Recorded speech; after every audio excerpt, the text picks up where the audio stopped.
আকবর হোসেন সোহাগ, আপনাকে ধন্যবাদ। আমরা এবারে লক্ষ্মীপুরে যাব। সাইদুল ইসলাম পাভেল আমাদের সঙ্গে সরাসরি যুক্ত আছেন। পাভেল, আশা করছি আপনি আমাকে শুনছেন। উপকূলীয় এলাকা থেকে আমরা খবর পাচ্ছি যে গতকাল রাত থেকে ঘূর্ণিঝড় রিমাল ব্যাপক তাণ্ডব চালিয়েছে। লক্ষ্মীপুরের কি অবস্থা, ক্ষয়ক্ষতির পরিমাণ কেমন?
আসলে আপনি জানেন যে ঘূর্ণিঝড় রেমাল যে ভয়ানক পরিস্থিতিতে রূপ নিয়েছে।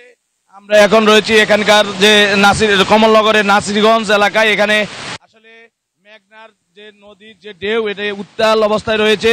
আপনাদেরকে যদি একটু দেখানোর চেষ্টা করি, আসলে বড় বড় ঢেউ আছড়ে পড়ছে, আশেপাশের গাছপালা এবং যে মানুষের কাঁচা ঘর বাড়ি বিধ্বস্ত হচ্ছে। এখানকার যে পরিস্থিতি আসলে একেবারে ভয়াবহ অবস্থা রূপ ধারণ করেছে। আমরা এখানকার একজন আসলে বাসিন্দা, নদী পাড়ের বাসিন্দা, তার থেকে একটু জানবো যে ঘূর্ণিঝড় রেমালকে আপনারা কিভাবে দেখছেন।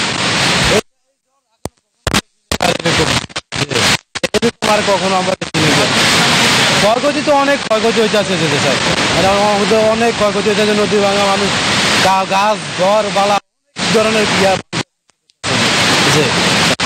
যেমনটি আপনি শুনলেন, আসলে এখানে ভয়াবহ অবস্থা বিরাজ করছে। বাতাসের যে গতিবেগ, আসলে নদী পাড়ে এখানে দাঁড়ানো সম্ভব হচ্ছে না। আমরা যেটি খবর পেয়েছি, এ পর্যন্ত অর্ধ শতাধিক ঘর বাড়ি, কাঁচা ঘর বাড়ি বিধ্বস্ত হওয়ার খবর পেয়েছি। 2 শতাধিক গাছপালা উপড়ে পড়েছে এবং এখানে এসব এলাকায় বিদ্যুৎ বিচ্ছিন্ন অবস্থায় রয়েছে। আমি কথা বলেছি এখানকার জেলা ত্রাণ ও পুনর্বাসন কর্মকর্তার সঙ্গে। তিনি আমাদেরকে আসলে এই যে ক্ষতিগ্রস্ত সম্পর্কে ক্ষতি সম্পর্কে কোনো তথ্য দিতে পারেনি। এ ছিল আমার কাছে লক্ষ্মীপুর থেকে ঘূর্ণিঝড় রেমালের শেষ। আমি এখন চলে যাব পটুয়াখালী, সেখানে রয়েছেন শিকদার জোবায়ের।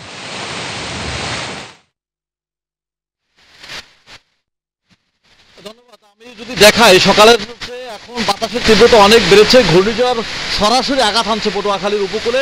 এখানকার যে উপকূল রয়েছে পটুয়াখালী, রাঙ্গাবালি, খেপুপাড়া, এসব সকল এলাকা দিয়ে ঘূর্ণিঝড়টা সরাসরি আঘাত হানছে। আমি যদি ক্যামেরার চোখে দেখাই, আপনি দেখবেন, ক্যামেরা পার্সনের মাধ্যমে আমি দর্শকদের দেখাতে চাই যে এই মুহূর্তে সরাসরি ঘূর্ণিঝড় রিমাল সরাসরি আঘাত হানছে পটুয়াখালীর উপকূলে।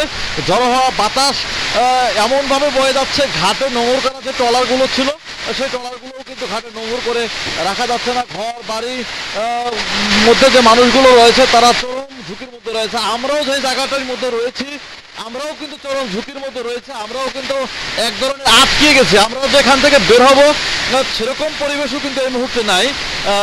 কারণ আমরা দর্শকদের দেখানোর জন্য, নিউজ 24 দর্শকদের দেখানোর জন্য আমরা যেই জায়গাটিতে এসেছি, এখানে চারদিকে এখন রয়েছে জোয়ারের পানিতে আমরা আটকে গেছি। বাতাসের তীব্রতা এবং জোয়ারের চাপ সব কিছু মিলে একটা অন্যরকম পরিবেশ সৃষ্টি হয়েছে।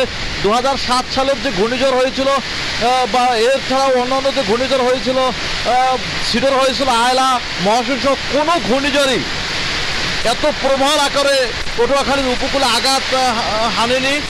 এবং এই মুহূর্তে যে তাণ্ডবটা চলছে, তাণ্ডব আসলে খুবই জোরালো তাণ্ডব চালাচ্ছে। যেটা স্থানীয়রা বলছে যে সারা রাত ঘূর্ণিঝড় তার রিমেল তার শক্তি সঞ্চয় করে পুরো শক্তি নিয়ে উপকূলের উপরে আঘাত হানছে। হতাশার মধ্যে রয়েছে হাজার হাজার মানুষ, পানিবন্দী হয়ে আছে পটুয়াখালী জেলার প্রায় 50,000 মানুষ।